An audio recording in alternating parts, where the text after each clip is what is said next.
இந்த உலகத்துல ரொம்ப மதிப்பான ஒண்ணுனா அது உன் கோல்.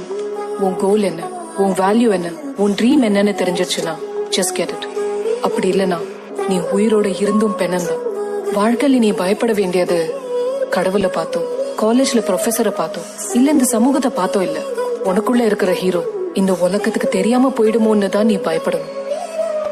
உன்னை யாருன்னு உலகத்துக்கு நிரூபிக்க வாழ்க்கை ஒரு அற்புதமான opportunity. Just prove it. Away